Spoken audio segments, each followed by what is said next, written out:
श्रेय मार्ग पर चलने के इच्छुक, श्रेय मार्ग को जानने के इच्छुक व्यक्तियों के लिए महर्षि कठ ने कठोपनिषद में उपदेश दिए हैं और अपने इस उपदेश को उन्होंने नचिकेता और यमाचार्य के रूपक के माध्यम से प्रस्तुत किया है। नचिकेता के तीसरे प्रश्न के उत्तर में यमाचार्य ने अनेक बातें बताई जिनको कि हमने पिछले प्रवचनों में देखा। उन्होंने श्रेय मार्ग को विद्या और प्रेय मार्ग को अविद्या के नाम से संबोधित किया। यद्यपि प्रेय मार्ग भी बहुत ज्ञान विज्ञान से भरपूर है, बड़े बड़े वैज्ञानिक प्रेय मार्ग पर चल रहे हैं, प्रेय मार्ग के लिए जो साधन आवश्यक हैं वो भी बड़े ज्ञान विज्ञान के माध्यम से उपलब्ध होते हैं, लेकिन यमाचार्य का तात्पर्य कुछ और है। यद्यपि ये सांसारिक विद्याएं भी विद्याएं हैं, लेकिन इन सब विद्याओं का उपयोग संसार के सुखों को भोगने के लिए किया जाता है तो ये अविद्या का रूप धारण कर लेते हैं। यमाचार्य की दृष्टि में वो हर कार्य अविद्या से युक्त है जो केवल सांसारिक सुख भोगों को लक्ष्य करके किया जाता है, और हर वो कार्य विद्या है जो ईश्वर की प्राप्ति, मोक्ष की प्राप्ति के उद्देश्य से किया जाता है। विद्या का एक अर्थ हम सामान्य रूप से लेते हैं अज्ञान, और वो अज्ञान हम विविध क्षेत्रों के अंदर देखते हैं, समझते हैं। लेकिन यहां इस प्रसंग में संसार को पूर्ण सुखयुक्त समझना, सांसारिक सुखों में ही अपना कल्याण समझना, इस रूप में है। योग दर्शन के भाष्यकार महर्षि व्यास ने एक छोटा सा वाक्य दिया और अविद्या को समझाने का प्रयास किया। विषय सुखम च अविद्याति,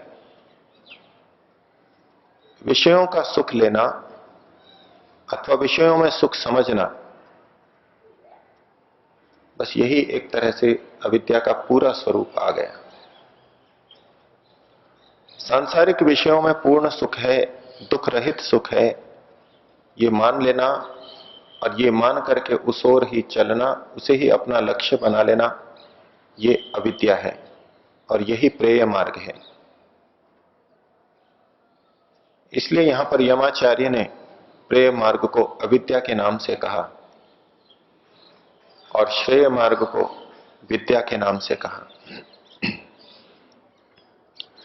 जिस प्रश्न को यमाचार्य टालना चाह रहे थे, नचिकेता के प्रबल आग्रह के कारण बता रहे हैं, उत्तर दे रहे हैं, लेकिन इस रास्ते की गंभीरता और इस रास्ते पर कोई भटक ना जाए, उसके लिए भी बहुत सा निर्देश कर रहे हैं। दूसरे खंड के 7वें श्लोक में यमाचार्य नचिकेता को कहते हैं, श्रवणायापि बहुभिर्यो न लभ्यः शृण्वन्तोपि बहवो यम न विद्युः।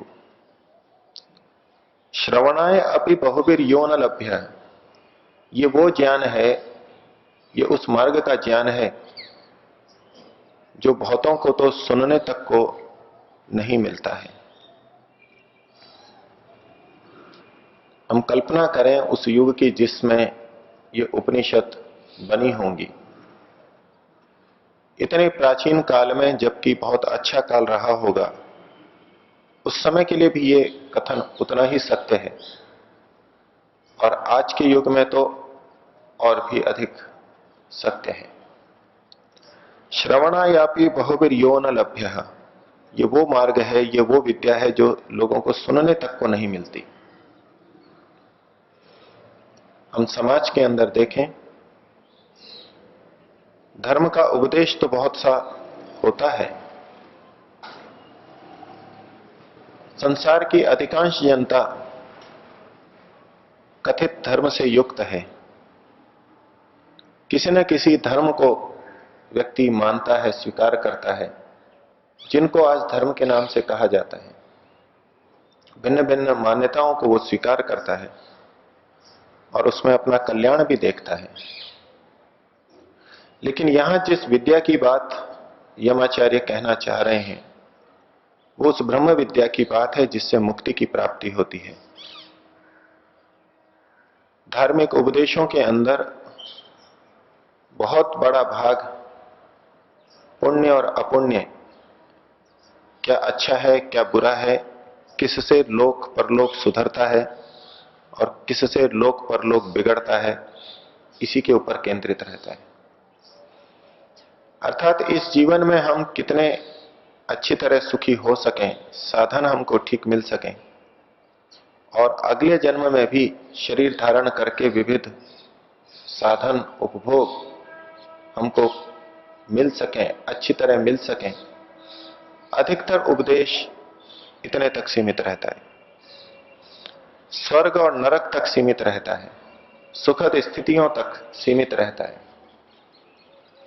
बहुत कम उपदेश मोक्ष, ईश्वर की प्राप्ति, इसके बारे में बताता है।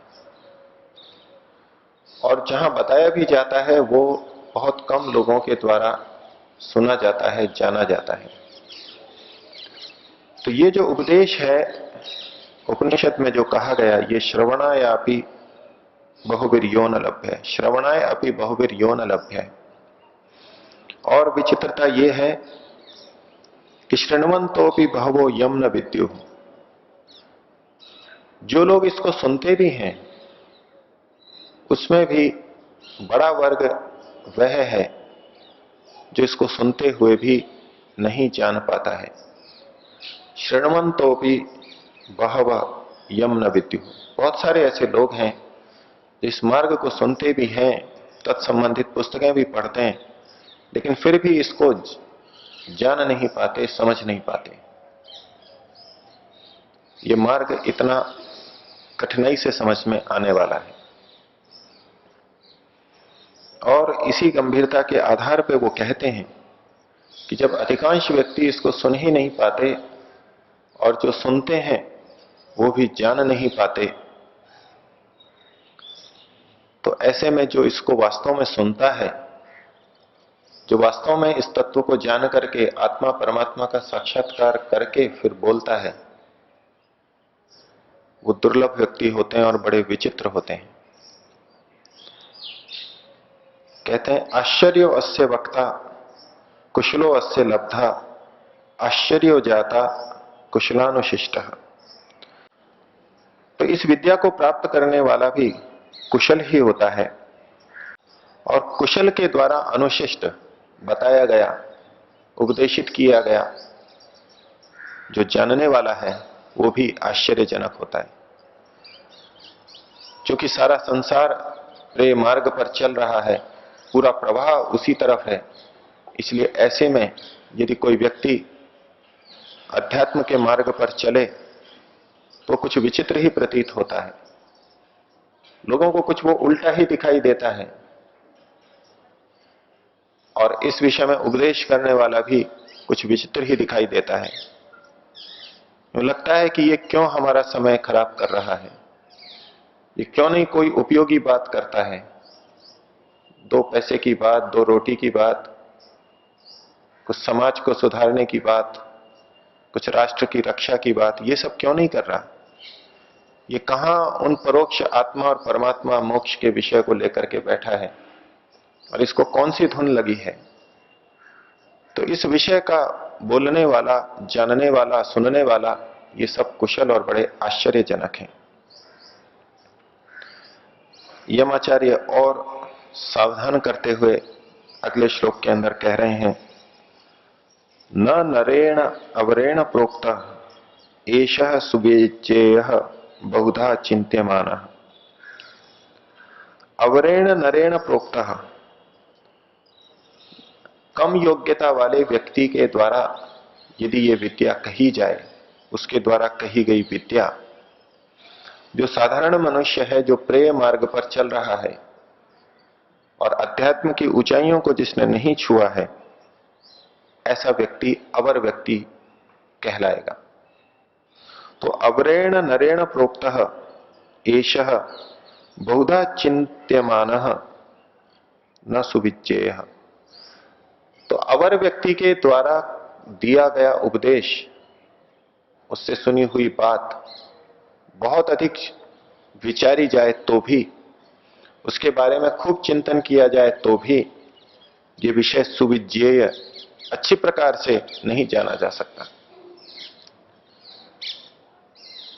कहना यह चाह रहे हैं कि जब तक योग्य व्यक्ति इसको न बताए, जिन्होंने इस मार्ग को अपनाया है और जो चल रहे हैं, जब तक वो साक्षात न बताए, तब तक ये रास्ता सुविज्ञेय नहीं होता। जे तो हो सकता है, कुछ कुछ उस विषय में या बहुत कुछ उस विषय में जान भी सकते हैं, लेकिन सुविज्ञेय नहीं हो सकता, अच्छी तरह से पूरा नहीं जाना जा सकता। और इसीलिए समाज में ऐसे ऋषियों की, योगियों की आवश्यकता है, जिन्होंने कि ईश्वर का साक्षात्कार किया हो, समाधि की प्राप्ति की हो। सांख्य दर्शन में भी इस बात को संकेत किया कि अगर ऐसे व्यक्ति न हो तो इतर था अंध परंपरा, अंध परंपरा प्रचलित हो जाएगी। बताने वाले तो बहुत मिलेंगे और वो बताएंगे भी, लेकिन अपने ज्ञान के अनुसार वो कुछ ना कुछ उसमें दोष ले आएंगे, कुछ ऐसी बात बता जाएंगे जो कि रास्ते के विपरीत हो रही हो, ऐसा निर्देश दे जाएंगे जो रास्ते के विपरीत हो, रास्ते में बाधा बन जाती हो। तो जब तक ब्रह्मवेत्ता, समाधिस्थ व्यक्ति समाज में नहीं हो, तो अंध परंपराएं चल पड़ती हैं और चल भी रही हैं। तो अवर व्यक्ति के द्वारा कहा गया ये मार्ग बहुत चिंतन किए जाने पर भी सुवेज्येय नहीं होता। और कहा, अनन्य प्रोक्ते गतिरत्र नास्ति। अनन्य के द्वारा कहे बिना इसमें गति नहीं है। अनन्य का एक तात्पर्य है कि जो अवर पुरुष कहा गया ऊपर, उस जैसा व्यक्ति, उसके द्वारा कहे जाने पर इस मार्ग के अंदर गति नहीं है, गति नहीं हो सकती। इस पंक्ति में दो निषेध दिए गए हैं। अन्य के पहले अनन्य और गति न अस्ति न। यदि दोनों को हटा दिया जाए, दो नकारात्मक शब्द यदि आए तो सकारात्मक बन जाते हैं, तो उस स्थिति के अंदर यहां अर्थ बनेगा, अन्य प्रोक्ते अत्र गतिरस्ति। दूसरे के द्वारा बताए जाने पर ही इस मार्ग में गति हो सकती है, क्योंकि यह विषय बड़ा सूक्ष्म है। आगे कहा, अणियान ही अतर्क्यम अणुप्रमाणात्। ये बहुत सूक्ष्म विषय है और अपतर्क्य है। केवल बौद्धिक प्रयास से यह विषय पूरा नहीं जाना जा सकता। मनुष्य जब जन्म लेता है, यदि उसको दूसरा व्यक्ति बोलना ना सिखाए, तो वो एक सामान्य भाषा को भी नहीं सीख पाता है। उठना बैठना, खाना पीना ना सिखाए तो वो खाना पीना भी ठीक तरह से नहीं कर पाता है। तो ये तो लौकिक और सामान्य विषयों की भी बात है। और अध्यात्म विद्या तो बिना योग्य गुरु के आ ही नहीं सकती। इसलिए कहा कि अन्य के द्वारा बताए जाने पर ही इस मार्ग में गति है। ठीक गति, ऊंची गति, उसके लिए दूसरे योग्य व्यक्ति की आवश्यकता है। समाज के अंदर ऐसे उदाहरण और व्यक्ति मिलेंगे